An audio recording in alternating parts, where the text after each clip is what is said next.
President Trump is a very singular president. He not only has a campaign chairman who's sitting in federal prison, his deputy campaign chairman is currently awaiting sentencing after also pleading guilty to felony charges.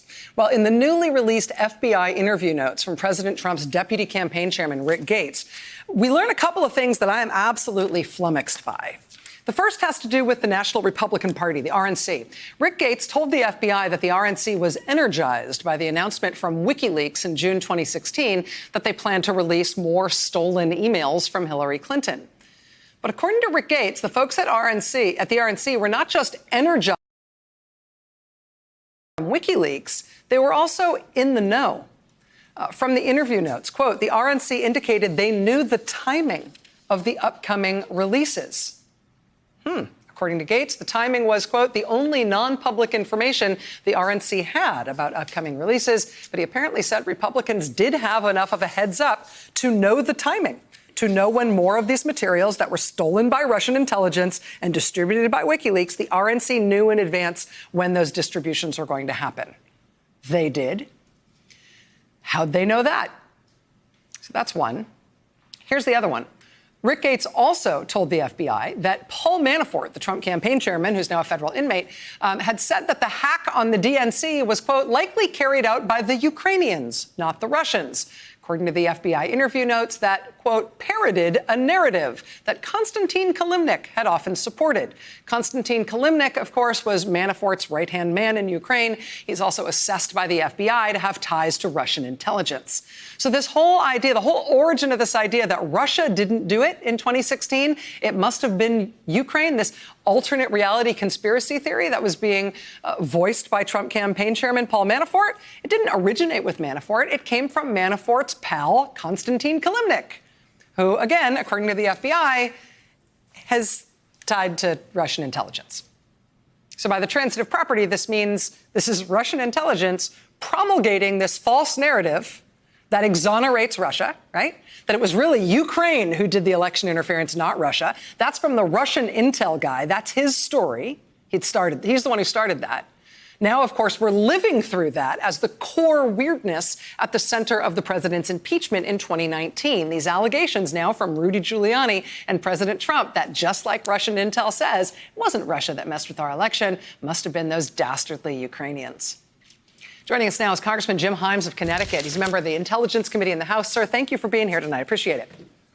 Good evening, Rachel. So I'm buried in paper, as I know you and your staff are as well. But these interview notes, the FBI interview notes that were released thanks to this FOIA request this weekend, those are the two items to me that I find jaw-dropping. I want to just get your reaction to each of those to see how you see them and whether I might be misfiring here. Yeah, well, certainly the early percolations of the Ukraine has the server thing. Of course, a completely debunked conspiracy. And let's step back for a second, Rachel. Not just debunked, but the Mueller report, for those who actually bothered to read it, and all of the associated indictments of specific people at specific addresses at the Internet Research Agency at a specific place in St. Petersburg, Russia. I mean, again, we've got the receipts on this thing, right? All kinds of people under indictment, the actual IP addresses that were used by the Russians to hack into the DNC. It's all out there for people to read. And yet, the president of the United States, in a conversation with the new president of the Ukraine, brings up this wild theory that Ukraine was somehow responsible. And look, I think you've got the intriguing angle on it here, which is if you are the Russians, and of course you know that you did it, but you want to create a little bit of uncertainty, why not have somebody like Kilimnik, which, by the way, you didn't even mention. Remember, at this point, Paul Manafort is actually sending Trump campaign polling data to Kilimnik, but why not have Kilimnik just muddy the waters a little further? And lo and behold, the president brings it up with the new president of Ukraine in July of this year. The time the elapsing of time here between somebody like Kalimnik cooking this up, Paul Manafort amplifying it and starting to say, yeah, let's posit this alternate view of what might have happened in terms of foreign election interference. I mean, that's all happening in 2016. Here it is, 2019, 3 years later. And not only is that theory, as ridiculous as it seems, and as contrary to U.S. government's own findings as that seems, not only is that still around, but it's now being voiced by the president himself and seems to be the basis on which he wants to construct this new relationship with Ukraine, where they only get their White House meetings and their military aid as long as they support this craziness. I mean, that development of this over the course of 3 years, with it never going away and, in fact, only rising higher and higher, I'm absolutely bewildered by that. Well, I mean, yeah. And, you got 2 transcripts today of the depositions that have been held in my committee. As additional transcripts are released, you will see that this is still alive, that senior members of the Republican conference in those depositions are probing people about servers in Ukraine.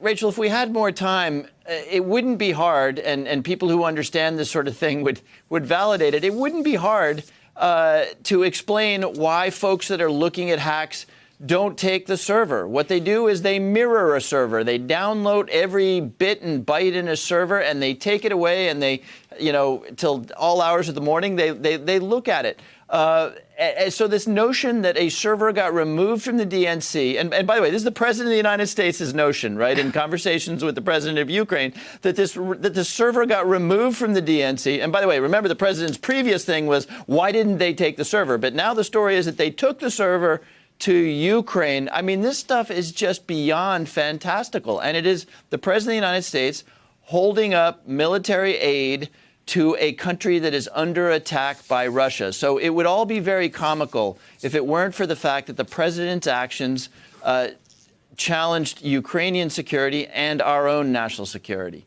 Congressman Jim Himes, member of the House Intelligence Committee.